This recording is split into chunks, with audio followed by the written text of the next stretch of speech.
You're listening to The Jacob Valk Show. He's breaking down the latest and greatest in sports as only he can. Follow him on Twitter at RealJacobValk. Here he is, Jacob Valk. Hello,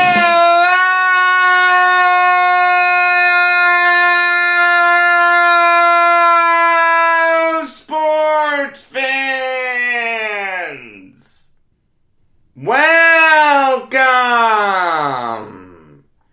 to another edition of the Jacob Valk Show. I am Jacob Valk, and I have to start with the news that broke as I was finishing up yesterday's show, that Aaron Boone needed a pacemaker. He had a pacemaker put in yesterday at St. Joseph's Hospital in Florida. Supposedly everything went perfectly. He's in good spirits. He was asking about the team. And it seems like he's going to be back with the Yankees in a few days. Modern medicine is absolutely incredible.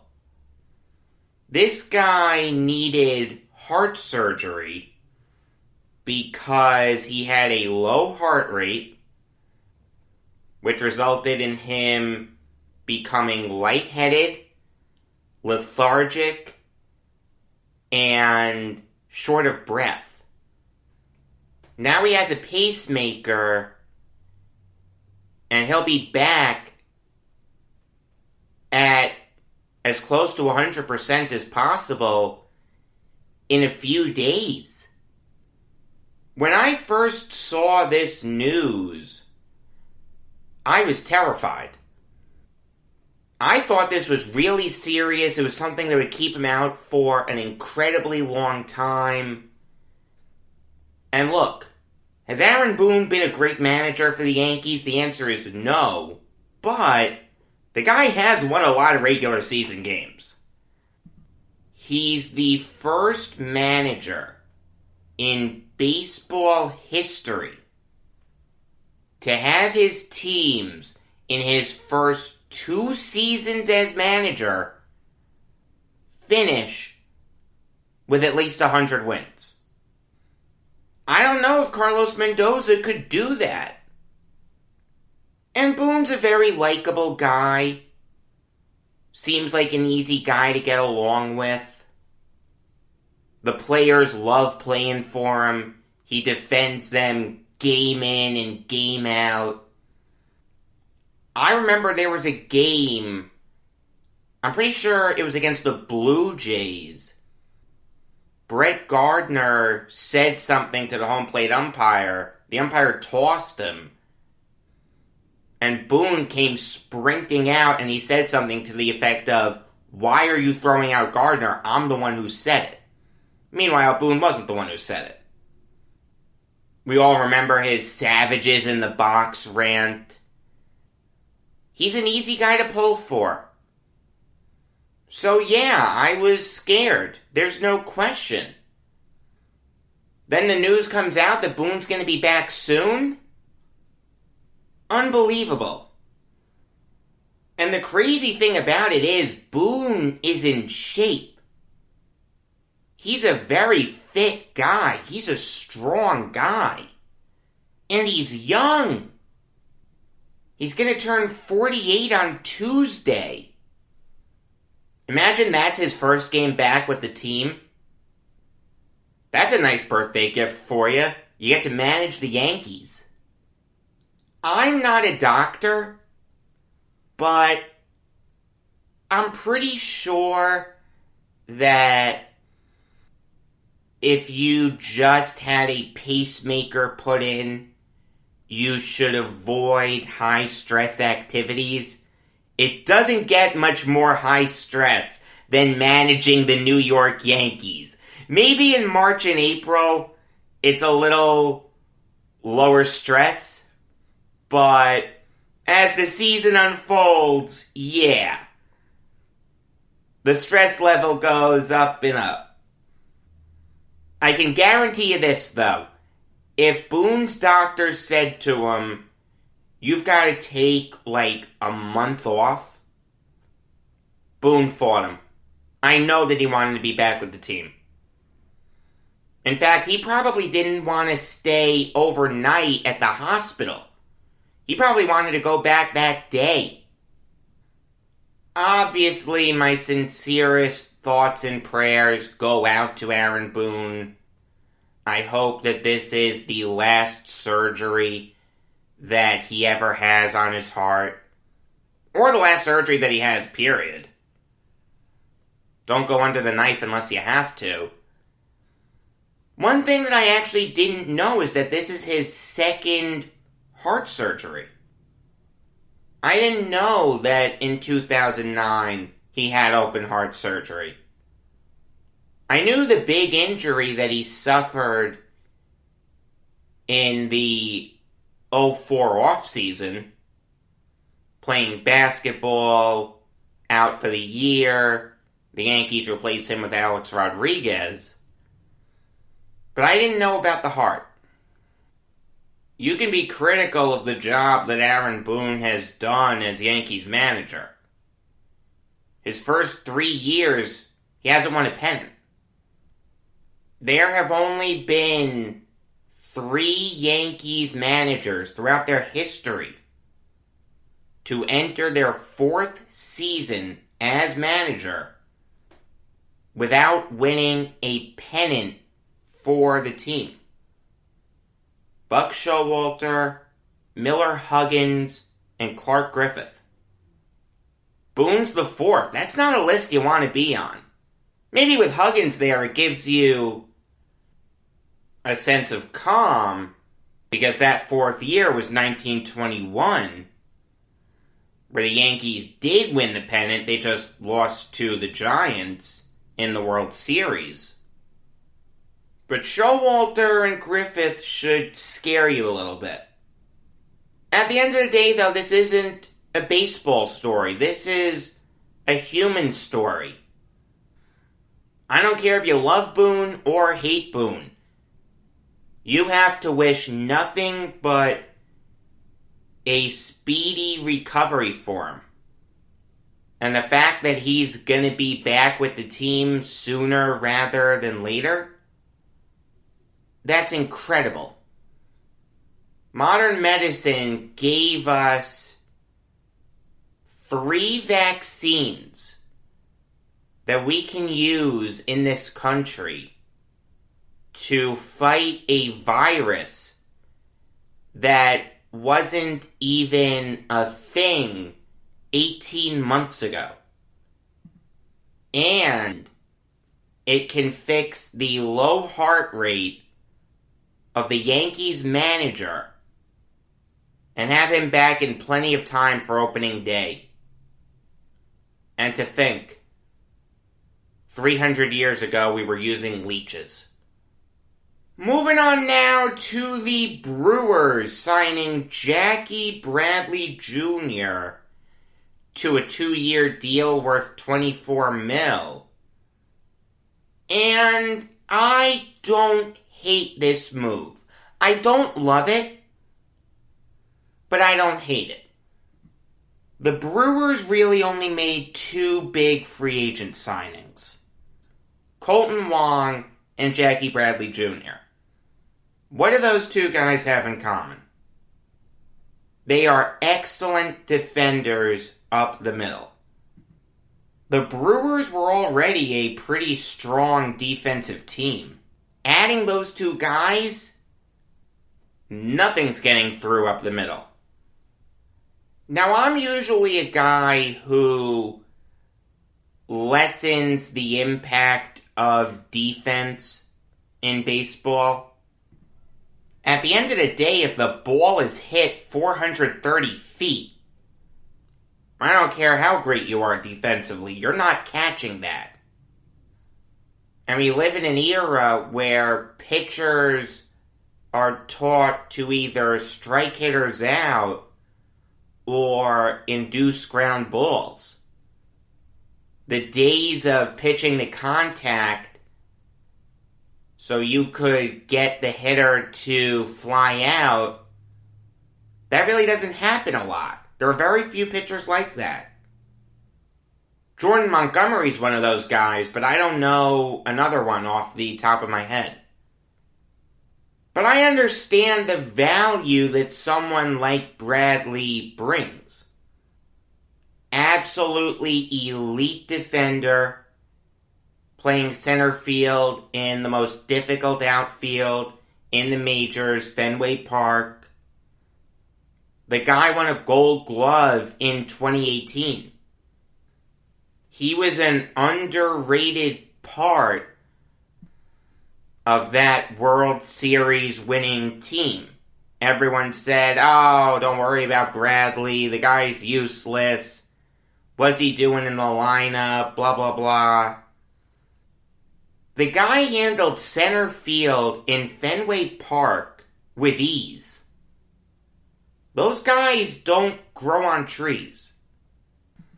And obviously he has really good speed. I understand the value of Jackie Bradley Jr. I know why teams were interested in him. Here's the thing though. $12 million a year for a guy who at best is going to hit 230, maybe 240. I don't care how great you are defensively. That's not going to work for me. I mean, I knew Bradley was going to get a decent chunk of change. I also knew that he wasn't going to get the contract that he was originally seeking. The guy was seeking a 4-year deal. You're not going to give a 4-year deal to someone who's all glove, no bat. The Brewers got him for 2 years at $12 million a year. That's not awful. It's not great. In a perfect world, it would be a lot lower than that, but again, the Brewers heavily prioritized defense this offseason. I understand why they may be willing to spend a little bit more there. The other thing that I'm not crazy about is the fit. Where's Bradley going to play? Obviously center field, but the Brewers have a center fielder. His name is Lorenzo Cain. What are you going to do? Move Cain to right?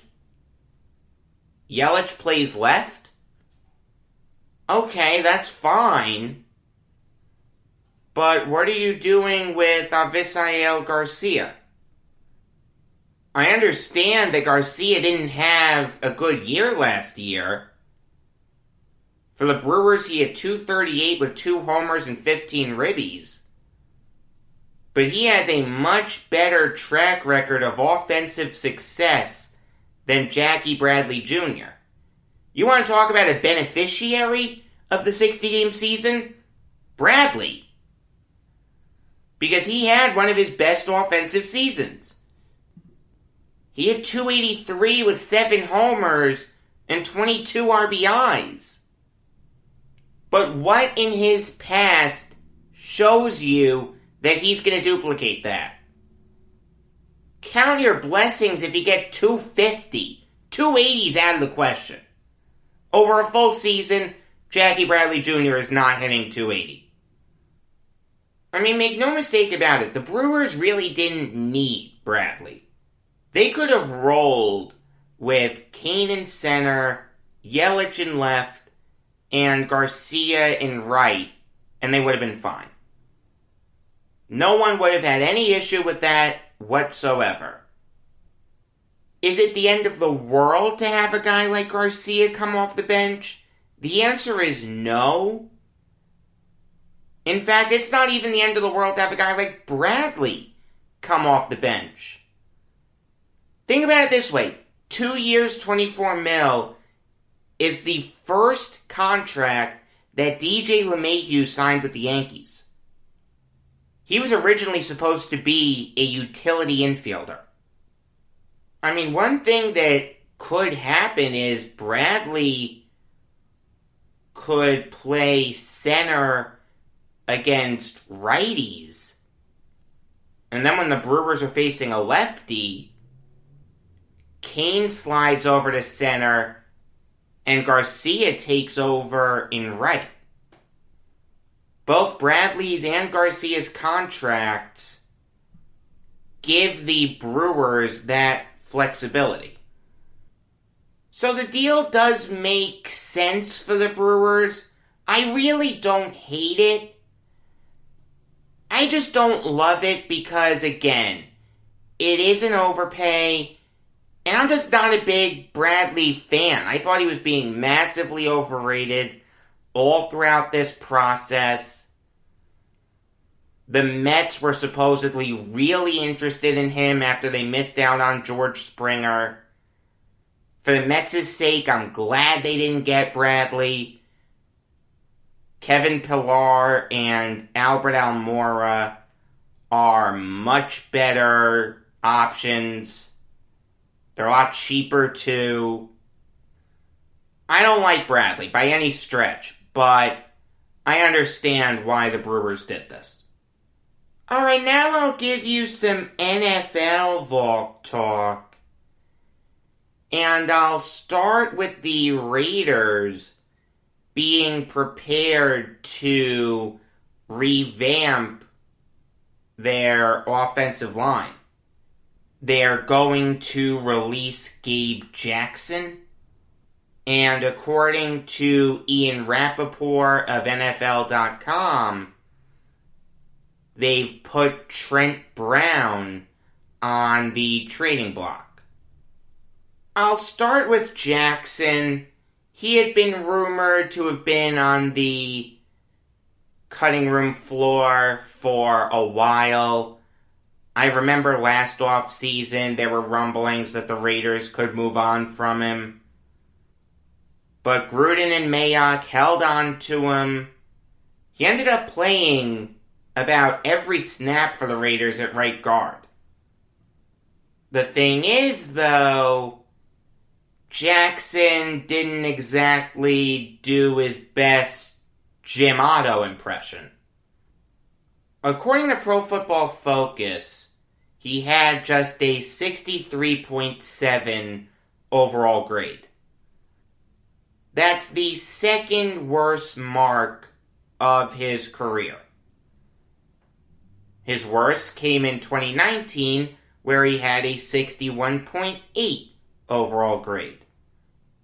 Now, Jackson's always been a really good pass blocker.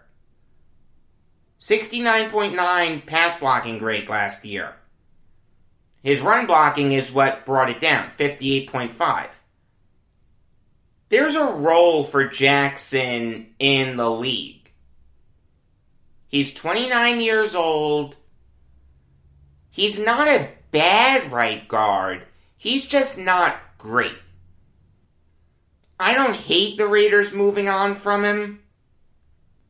The move actually put the Raiders under the salary cap. They now have $1.5 million in salary cap space. Granted, that's not a lot by any stretch, but at least they're not in the red anymore. There are better right guards than Gabe Jackson. I fully expect the Raiders to draft a right guard in the coming draft. I don't hate that move for him. As for shopping Trent Brown, that's where things get a little dicier. They signed Brown to a mammoth contract. $16.5 million a year for 4 years. His first year, he wasn't awful.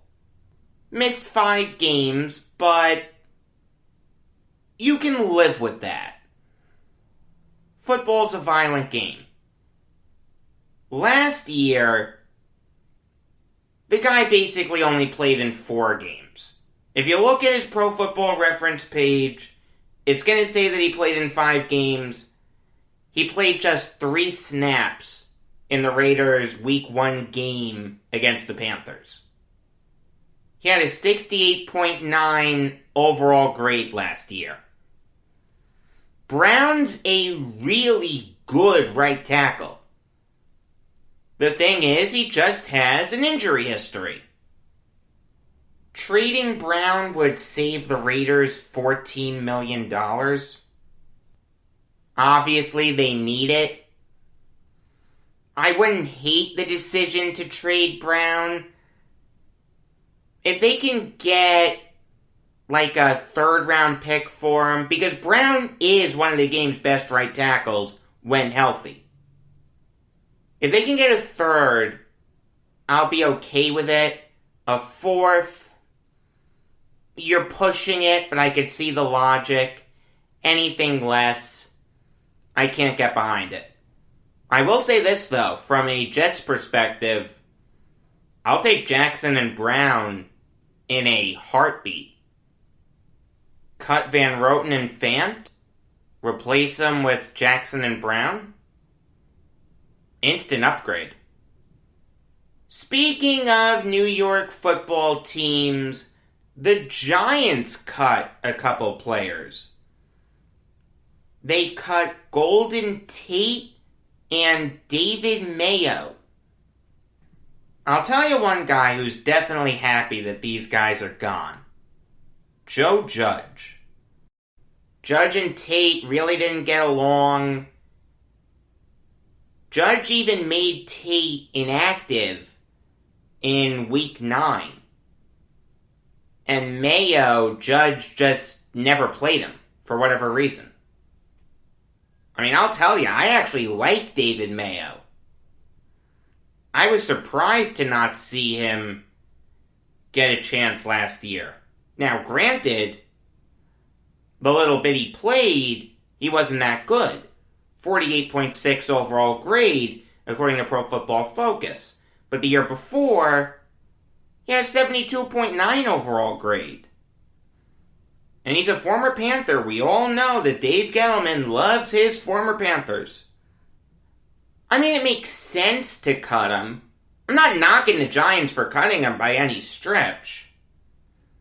It's just kind of funny. You trade Odell Beckham, replace him with Golden Tate, and Tate only lasts 2 years.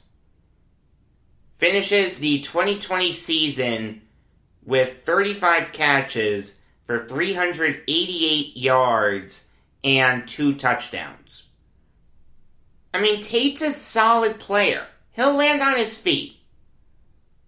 He'll get a 1-year deal somewhere. The Eagles would make sense. He did win a Super Bowl with them. It's just amazing how predictable the complete failure of Golden Tate's time with the Giants was. Everyone saw it except Gettleman. I don't know how to feel about Gettleman. I really don't. The guy made some great moves last year, signing Bradbury, signing Martinez. Leonard Williams seems to finally be reaching his potential. But he also has abject failures. DeAndre Baker, Daniel Jones, replacing Beckham with Tate. I honestly don't know how to feel about Gettleman. As for Mayo, though, he'll probably land on his feet. I wouldn't begrudge another team for giving him a shot as a backup. but it does seem like his 2019 season was nothing but an aberration. I don't know where Mayo's next stop is going to be. Moving on now to the Lions, signing Tyrell Williams to a 1-year deal that can get him a maximum of $6.2 million. And this is a great move for the Lions. It makes a ton of sense. They've got a bunch of wide receivers hitting free agency. Kenny Golladay, Marvin Jones, and Danny Amendola. It seems like the Lions are going to use the franchise tag on Golladay, but Jones is going to walk. Amendola could walk. Jared Goff needs someone to throw to other than Golladay and Hawkinson. Williams can be that other guy. He's a talented player. In 2019 for the Raiders, he had 42 catches for 651 yards and 6 touchdowns. Anthony Lynn is the Lions' offensive coordinator. He used to coach Williams. This is really a great move for both sides. The Lions get a really good compliment to Golladay. You've got Quintez Cephas as your slot guy. You can draft another wide receiver if you want to be your 4th string. There's familiarity between offensive coordinator and player. And Williams will be motivated to show that he deserves another payday. And if he plays well, I'm sure the Lions will give it to him. This is the best signing of the NFL offseason. At least for the next 2 weeks. Yesterday I told you that the Saints are in cap super hell. Well, they've made a little dent in it. They've cut Josh Hill. A very widely expected move. Hill only had 8 catches last year for 46 yards and a touchdown. He's never really been a good receiving tight end. But he's not a bad blocking tight end. Last year, according to Pro Football Focus, his pass blocking grade was 47.6. That's bad. But his run blocking grade was 72.8. There's a role for Josh Hill in the NFL. But with the Saints in cap super hell, they had to move on from him. Blocking tight ends are really a dime a dozen, and any little bit of money that these Saints can shed helps. Moving on now to the Ravens, bringing back Justin Ellis on a 1-year deal worth $1.2 million. And I really don't get this move. Once upon a time, it looked like Ellis could turn into a really good defensive tackle. Then from 2018 on, he fell off a cliff. His last year with the Raiders, he had a 47.6 overall grade. In 2019 for the Ravens, he only played 60 snaps. And last year, he had just a 50.5 overall grade. This obviously doesn't cost the Ravens an arm and a leg, but I just don't understand why you'd waste your time with Ellis. I think his ship has sailed. I understand that the Ravens constantly churn out great defensive players, but it doesn't seem like they've been able to fix Ellis. I just can't get behind this move. Moving on now to the Lions cutting Desmond Trufant. And oh, how the mighty have fallen.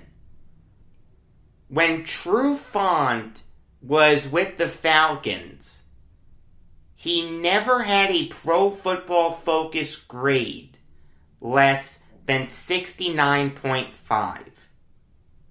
He was a really, really good corner. Then he signed with the Lions and fell off a cliff. He only played in 6 games. He only had 1 game where his Pro Football Focus grade was above 51. That was the Lions' Week 9 game against the Vikings. His grade was 73.4. Overall, Trufant finished with a 38.4 overall grade. The Lions aren't in a great cap position. They're $9 million over the cap right now. Cutting Trufant saves them $6,187,500. So they'll move to being about $3 million over the cap. That's easy to work around. You can cut some extraneous guys and you'll have some cap flexibility. Not a lot, but you'll have some. This is the right move for the Lions. It wouldn't surprise me if Trufant went back to the Falcons. Maybe the Cowboys, so he could play with Dan Quinn again. Quinn is their defensive coordinator. Trufant will land on his feet. He'll sign a 1-year prove-it deal somewhere. He's only 29 years old. He has talent. I fully expect a team to sign him to a 1-year prove-it deal. Alright, now I'll give you some college basketball Valk talk. And I'll start with yesterday's game that featured 2 ranked teams. That, of course, was Villanova knocking off Creighton 72-60. I gotta tell ya, I was really disappointed in Creighton's performance. I thought this game would be a lot closer. I thought these were 2 very evenly matched teams. Don't let the final score fool you. Villanova was the better team from the word go in this game. They were up 42-23 at the half. Creighton couldn't get anything going. Denzel Mahoney and Christian Bishop were non-existent. Mahoney shot 1 for 6 from the field, 1 for 5 from beyond the arc. Bishop shot just 2 for 5 from the field.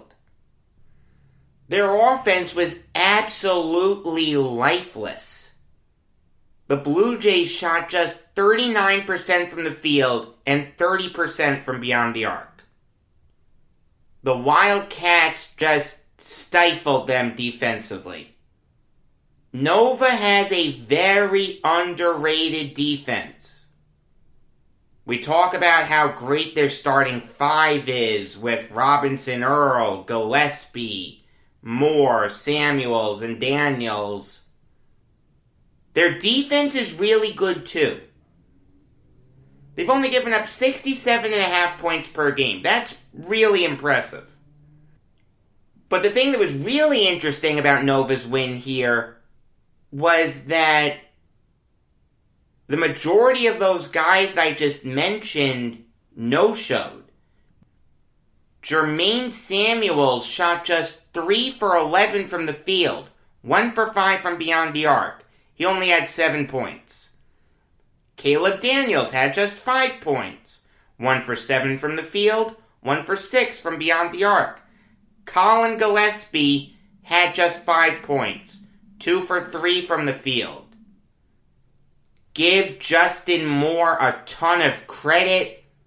The guy was unconscious yesterday. He was the high man with 24 points. Jeremiah Robinson Earl had a double-double, 14 points and 14 rebounds. He's going to be a lottery pick. And off the bench, Brandon Slater had 11 points. This was an impressive win for Nova. If they can win games against great teams, while a bunch of their guys no-show, that bodes well for their chances in the big dance. And also, I just want to say this, the officiating was interesting. They were letting these guys go. Not a lot of fouls called. Creighton shot just 7 free throws and Nova shot only 8.